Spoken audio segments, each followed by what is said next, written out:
अगर वो अकेले में बात कर रही है तो इस बात को इतना सीरियस लेने की जरूरत नहीं है। मनोज, जब हमारे बीच में इस तरह का झगड़ा होता है तो हम बात करके हल निकाल लेते हैं। अरे लेकिन एक आदमी बगल में खड़ा है ऐसा समझकर वो बात करती है, लेकिन जिस तरह से वो बात करती है उसके सामने कोई भी नहीं होता है। उस अदृश्य व्यक्ति का सवाल सुनकर जवाब देते वक्त भी, मैं सच बोल रहा हूँ डॉक्टर, उस वक्त का बर्ताव मानो मोनो एक्टिंग का परफॉर्म लगता है भावना का। मेरी बात मानिए। उसके बाद में बहुत नॉर्मल टाइप में ऐसा करती है जैसे कि कुछ हुआ ही नहीं है। एक बार मैंने चुपके से डॉक्टर से इलाज करवाने की कोशिश की थी, लेकिन डॉक्टर को सामने देखकर उसको लगा मैं उसका इलाज करवाने गया हूँ और वो गुस्से से वहां से चली गई। तुम लोगों के बीच में फिजिकल रिलेशन कैसा है? कितना दिन हुआ होगा?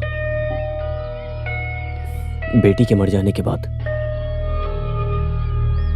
उसके बाद भावना हमेशा ऐसी थी क्या? नहीं डॉक्टर, पहले वो किसी से बात नहीं करती थी, फिर कभी कभी फोन पे बात करती थी अपनी सहेली के साथ, और तभी से मैंने उसको खुश देखा था। लेकिन पता नहीं क्यों उसकी सहेली के साथ भी उसकी बातचीत बंद हो गई और धीरे धीरे वो पहले जैसी हो गई। ओके, हम देखते हैं। अब से ऐसा कोई बर्ताव मत करना जिससे उसको किसी तरह का शक हो। I mean, शादी के बाद आप दोनों कितने प्यार से मोहब्बत से मिलजुल कर रहा करते थे। अब मुझे वही बात की टेंशन है। मेरी एक बात ध्यान से सुनो, ये सब ठीक हो जाए इसके लिए हम तीनों को एक जगह मीटिंग करना बहुत जरूरी है।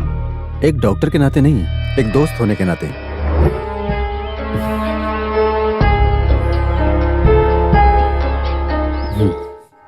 इसमें से ये भी नहीं है। वैसे आज तुम ऑटो लेकर नहीं जा रहे? अरे उसे पड़े पड़े हाथ जंग लग जाएगी।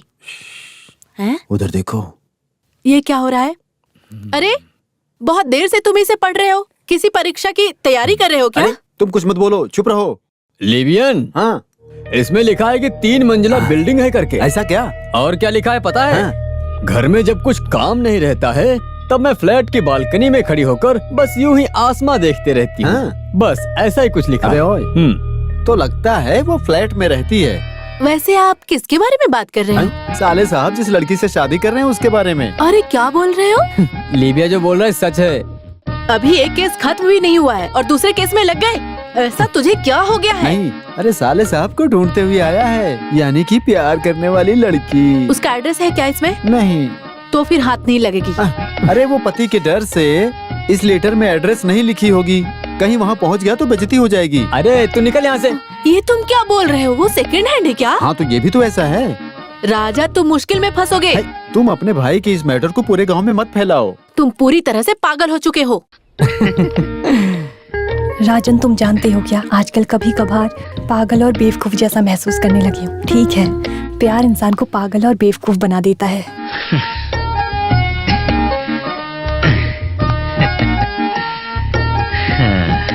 हाँ, सही बोलती है बहन।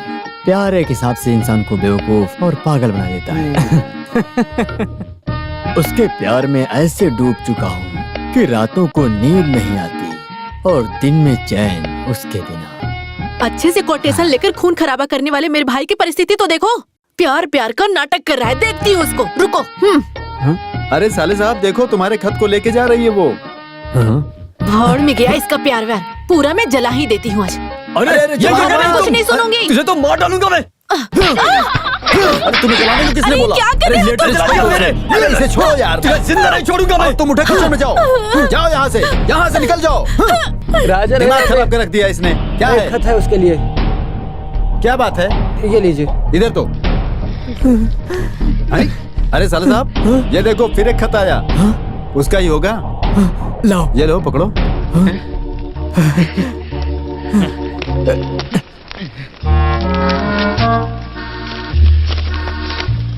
मेरे प्रिय राजन, मुझे माफ कर दो। ये मेरा लिखने वाला आखिरी लेटर होगा। कभी कभार मुझे मेरे पति के साथ नफरत और जेलसी भी होती है, फिर भी वो मुझे कभी छोड़कर चले जाएंगे ऐसा मैंने कोई ख्वाहिश नहीं रखी। इसलिए आगे से आप मुझसे मिलने की कोशिश मत कीजिएगा। गुड बाय, माया।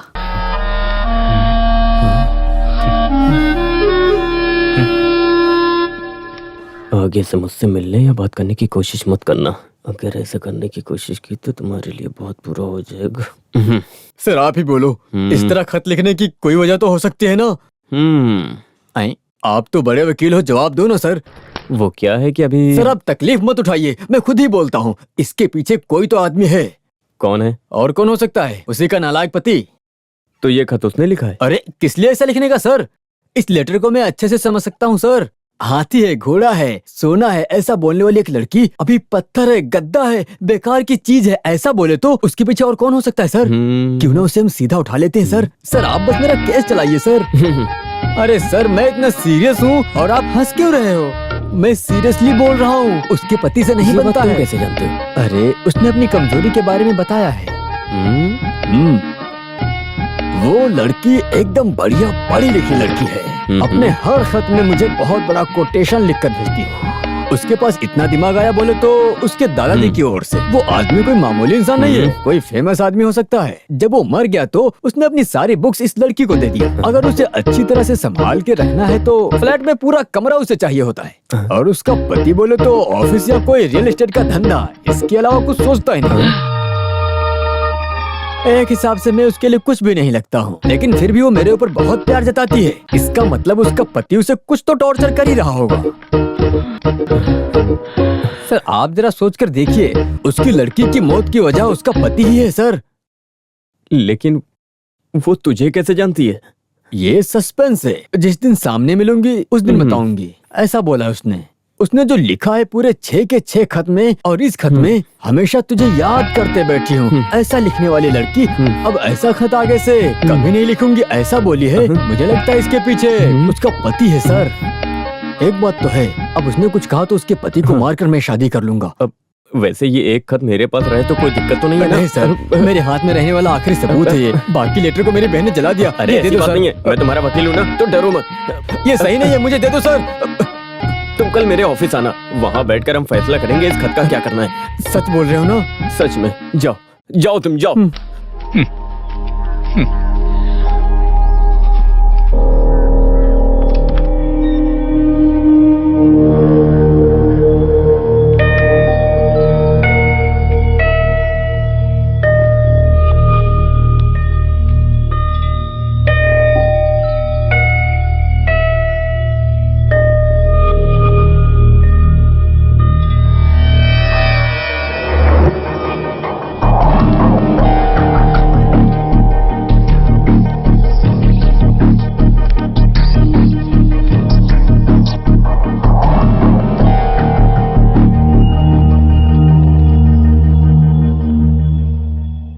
देखो बचपन से वो अकेली रही है और सिर्फ किताबों की दुनिया में ही उसने अपना जीवन बिताया है। हकीकत की दुनिया से उसका कोई लेना देना नहीं है।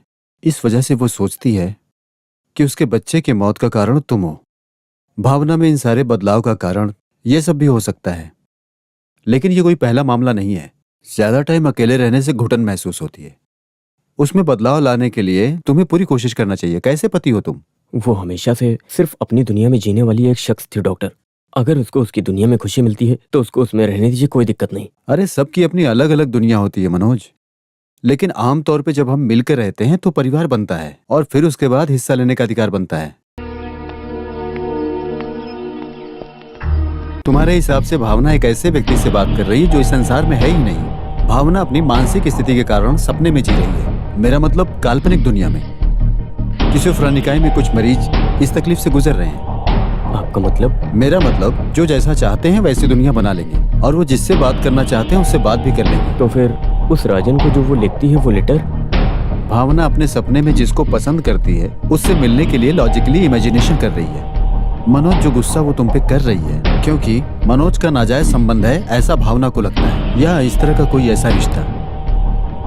और जल्दी अगर मुझे किसी नतीजे पर पहुंचना है तो मुझे भावना को कंसल्ट करना पड़ेगा। अगर आगे से वो ऐसे किसी से बात करती हुई दिखाई देती है तब तुम ये पूछोगे कि भावना तुम किससे बात कर रही हो। Let's see how she react. हैं? तू गया नहीं? अरे तुम जाकर बाद में आओ। अरे राजन, यहाँ इस तरह इंतजार करके कोई फायदा नहीं है। कब आऊंगा पता नहीं, फोन करके सर ने ऐसे अभी बोला है। क्यों बेकार में तकलीफ उठा रहे हो? अरे सर, मैं अपने खुद के पैर पर खड़ा हूँ तो आपको तकलीफ क्या हो रही है? आप अपना काम देखो ना, हर कोई हमें सिखाने आ रहा है, हैं? अरे उस आदमी को वहीं खड़ा रहने दो।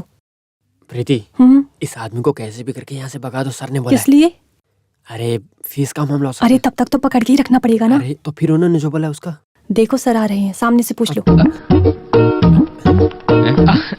नमस्ते सर। इस आदमी को समझा के भेजने के लिए बोला या पकड़ के रख? भेजने के लिए नहीं कहा होगा, रुकने के लिए कहा होगा। देखा सर, मैं कितनी देर से इंतजार कर रहा हूँ आपका। वो कौन है पता लगा लिया क्या? एक काम करो, इस आदमी को पीछे का रास्ता दिखाओ। सर ने क्या कहा समझा क्या? पता नहीं।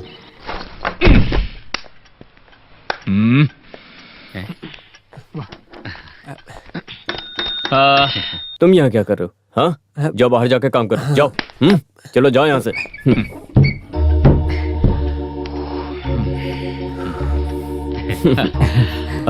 राजन, तुम इस लड़की को कब से जानते हो? मैं नहीं जानता हूँ सर, लेकिन वो मुझे काफी दिनों से जानती है। जब मैं जेल में था तभी उसका पहला खत मुझे मिला था वहीं पर। तुम्हारा मतलब है कि टोटल 1 महीना है ना? सर इस प्यार के मामले में दिन महीना ऐसा कुछ भी नहीं रहता है। 10 साल से प्यार करके आसानी से शादी करके लोग ले जाते हैं ना, लेकिन ये अलग फीलिंग है। अपने लीबिया भाषा में बोले तो एक अजीब प्यार की बीमारी। मेरा मतलब? मेरा मतलब मुझसे आज तक किसी ने ऐसा प्यार कभी नहीं किया। लेकिन उस लड़की से प्यार करने के लिए उसका पति भी तो है ना? लेकिन वो मेरे लिए कोई मुसीबत नहीं है। हाँ। वो उससे पसंद नहीं करती, उस आदमी को उससे पसंद करके क्या फायदा सर? लेकिन मिस्टर राजन, वो किसी और की पत्नी है। वो किसी की भी पत्नी होने दो सर, मेरे लिए तो बाएं हाथ का खेल है। उसके बिना नहीं रह सकता मैं, मुझे वो चाहिए कैसे इसका भी। मतलब तुम इस बात को बहुत अच्छे से जानते हो। इस वजह से अगर उस लड़की के पति ने कोर्ट में केस दर्ज किया तो तुम सीधा अंदर चले जाओगे, पता है ना? नहीं, ऐसे अंदर ही न जाऊं, इसीलिए तो मैं आपको फीस दे रहा हूँ सर। वो उसे पसंद नहीं है ऐसा कोर्ट में बोलेगी तो केस खत्म हो जाएगा सर। हाँ? क्या हुआ सर? कुछ नहीं। वो क्या है ना कि कभी कभी वो तुमसे मजाक करने के लिए ऐसा कर सकती है, एक कॉमेडी के लिए, सीरियस होके। ऐसा क्या तो मैं उसे मार डालूंगा, सच बोल रहा हूँ। अगर मुझे धोखा देने के बारे में सोचा तो मैं उसे मार डालूंगा। तो फिर मार, हाँ मार के जाना। अबे खड़ा क्या देख क्या रहा है, मार ना। सर आप बेकार में गुस्सा हो रहे हो, इसका एक हल निकालेंगे ऐसा बोल के मेरे सारे खत ले लिए। मेरा हाल बोलने का मतलब यही था।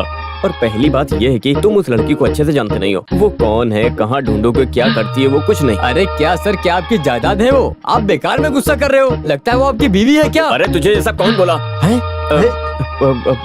वो मेरे दोस्त की बीवी है। हाँ, तो मामला आसान हो गया। उसे साइड हटने के लिए कहो तो मामला आसानी से सुलझ तुझे जाएगा। तो आज मैं सर देख लो, आपका और मेरा कॉम्प्रोमाइज है सर। आज से आप इस केस में दखलंदाजी मत दो, आप हट जाओ, बाकी मामले को मैं खुद संभालूंगा। वो मैं घर पे रख के भूल गया था। खत को घर पर रख कर आ गए तुम। मत बोलो, अरे ये क्या कर रहे हो? हाथ हटाओ, मेरा खत मुझे दो। अरे क्या कर रहे हो ये? दो ना मुझे खत। छोड़ो इसको। सर एक बात मैं बता देता हूँ, अगर इस मामले में दखलंदाजी की तो राजन का दूसरा रूप देख लोगे आप। तू करेगा क्या? हाँ। इसी चाकू से मार डालूंगा। अभी जो आप दिखा रहे हो ये एक नीच हरकत है, लेकिन इस राजन से दिखाओगे तो क्या होगा जानते हो? मैं उसके लिए बहुत सुधर गया हूँ, नहीं तो तुम लोग बच नहीं सकते। इस राजन को फिर से गुंडा बनाया तो खत्म करके काट दूंगा। अबे हट रास्ते से। अरे वो खत लेके जा रहा है, उसको पकड़ो। अरे मुझे क्या पकड़ा है, उसको पकड़, वो खत लेके जा रहा है। ऐसा मत करो, उसे जाने दो सर। किसी और की बीवी के साथ प्यार करता है तो उससे हमें क्या फर्क पड़ता है? कैसा आदमी है ये? सर रुक जा। रुक। अरे कहाँ जा रहा है, रुक जा। अरे रुक जा, जाने दो। गया। खत का आधा हिस्सा मेरे पास है। जाने दो उसे, किसी और की बीवी से प्यार करता है, हमें क्या फर्क पड़ता है? आप क्यों मुसीबत मोल ले रहे हैं? वो क्या आपके दोस्त की बीवी थी क्या? अभी समझ में आया इसको। कौन सा दोस्त हो सकता है?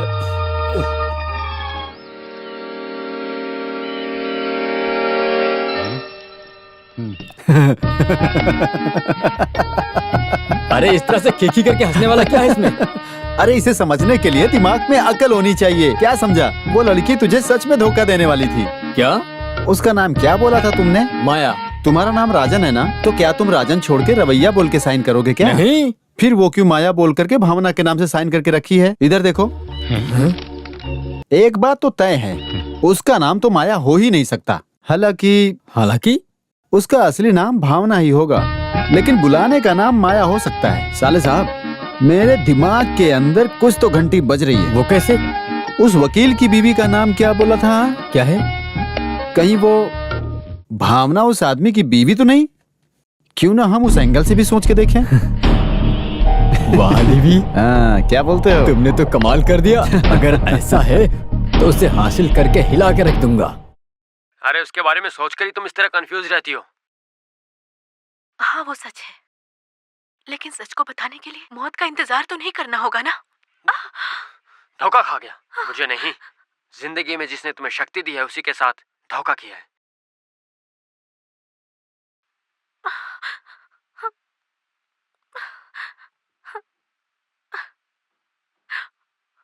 उस दिन मैं बस तुम्हारी यादों में ही जी रहा था। आज मैं तुम्हारे साथ हूँ, हमेशा तुम्हारे साथ रहूंगा। बस गुस्से में आकर एक थप्पड़ मार दिया। मुझे छुओ मत। तुम्हें मेरे साथ धोखा करते हुए थोड़ी सी भी शर्म नहीं आई? मुझे तो खुद से नफरत हो गई है। क्या कर सकती हूँ? आखिर में जिसका डर था वही हुआ।